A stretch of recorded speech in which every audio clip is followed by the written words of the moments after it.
I did an episode not too long ago, and the link will be right here on the screen, where I discussed they're estimating an average of 3 million jobs are going to be gone by the year 2030. 3 million. And a lot of us need to see what that number looks like every month and how we're going to get there. Hopefully, I'll be able to do this to the year 2030. But you want to hear something that's more? I couldn't believe it when I heard this myself.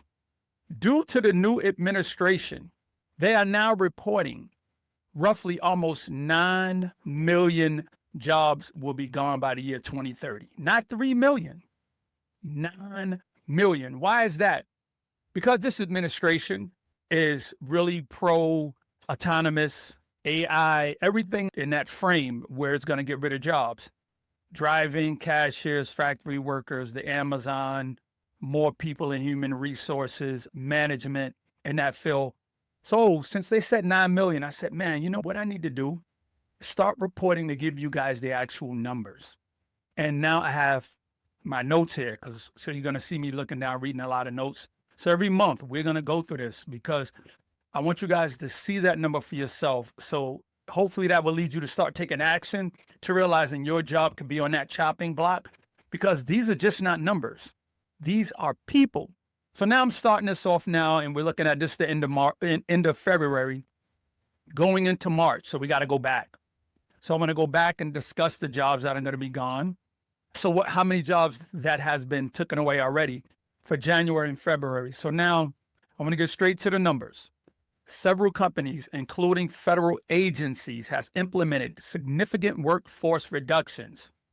January, a company, Blue Origin, they laid off over 1,500 workers, representing 10% of their workforce. Another company, Iron Galaxy, they laid off developers by a last means of resorts to maintain operations. So you're going to be hearing a lot about that. People who are being laid off to keep the company open, which to me is code for that money is now going to go on the books because we don't need them anymore because we're using some kind of technology.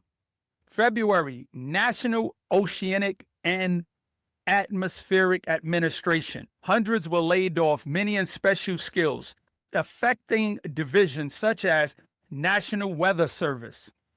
This is all February. Social Security Administration has prepared for significant layoff, potentially cutting up to 50% of its 60,000 people workforce. So that's 30,000 people.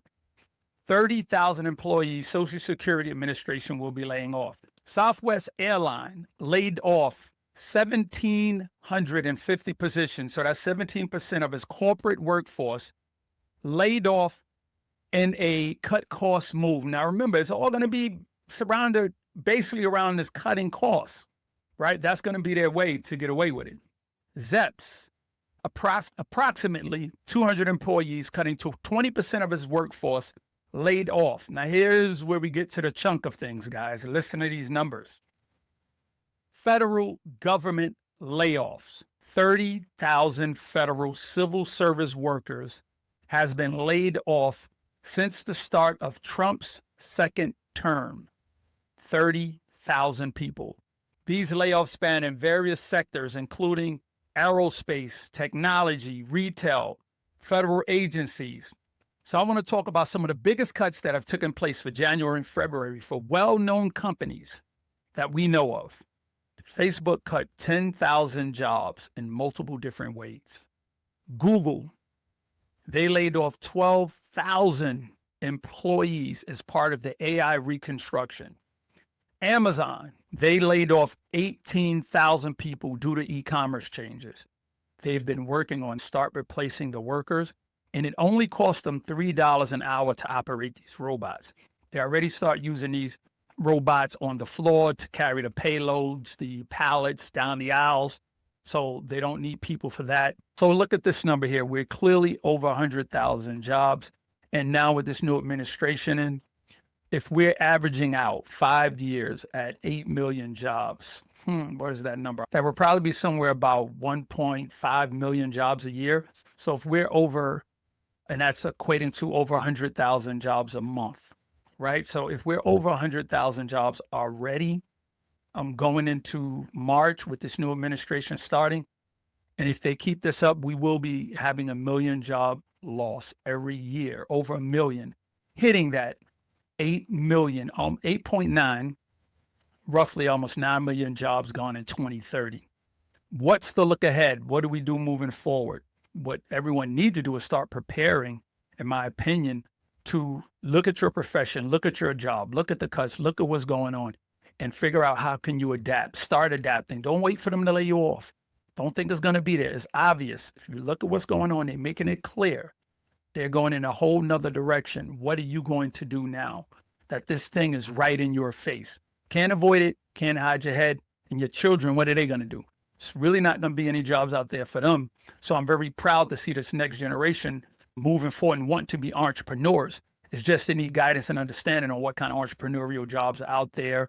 They need mentorship to be able to explain to them the different ways to get money to start these businesses, to start saving, to start having the right accounts, the right LLCs. But I'm definitely love the language I'm hearing from them where they don't want to just have a job because they know jobs are not going to exist. Learn how to be future bulletproof. That's going to be AI, learning about AI, cybersecurity also.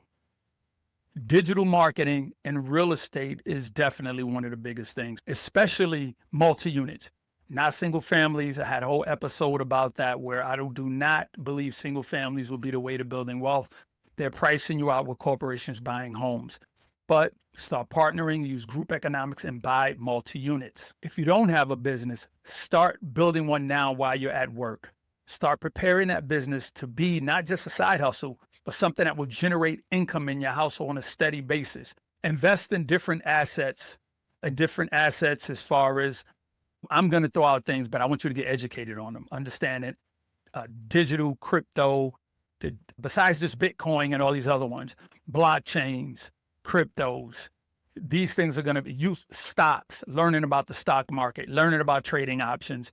And it's not a form of gambling for somebody who mentioned that to me when I told them, I've learned how to trade.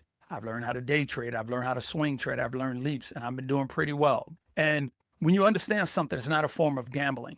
Try to think about something and don't let this go by so fast and get emotional. Don't give an emotional reaction without thinking about it first. The stock market and trading has created more millionaires than real estate. Real estate, we assume somebody bought a house. Now they got all this money. They bought a $800,000 house. Oh, he had an $800,000 property. Yes, but he also has an $800,000 mortgage. Probably owes about $600,000 on that mortgage. Might have put down 20%, 30%. But no, they're not rich because they have real estate.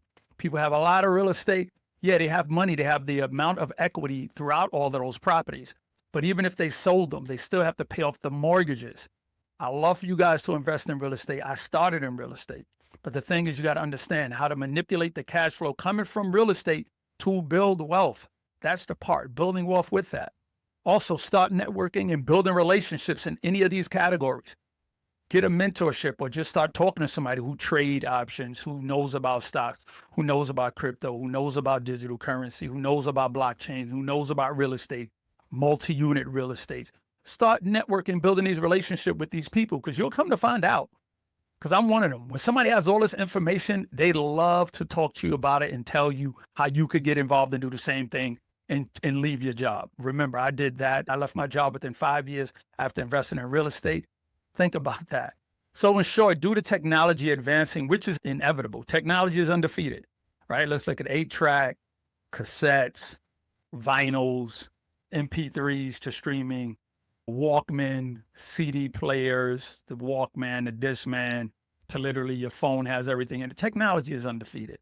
So with that being said, we all need to prepare and companies are preparing. But in the deeper thought of it is, what's that going to do to us as the consumer if we don't have jobs to become an efficient consumer to support these businesses, to supply them with money? We still need jobs. So there still needs to be a way to implement a process where the average person could still become a consumer, pump money into the economy, pay taxes. And this is a whole nother episode. But for me, it's going to be that UBI program that Andrew Yang talked about and tried to run on when he was running for president. Look that up, you guys. UBI program. So I want to ask you guys, what's the next move? Are we just going to sit there? We're going to wait for the iceberg to come hit the ship, or you're going to start maneuvering your ship out the way of the iceberg. So I'm going to be doing this every month. The job countdown. Ticker's going to be there. I look forward to seeing you guys here. Leave your thoughts, your comments, subscribe, join.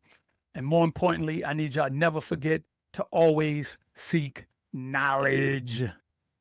Peace.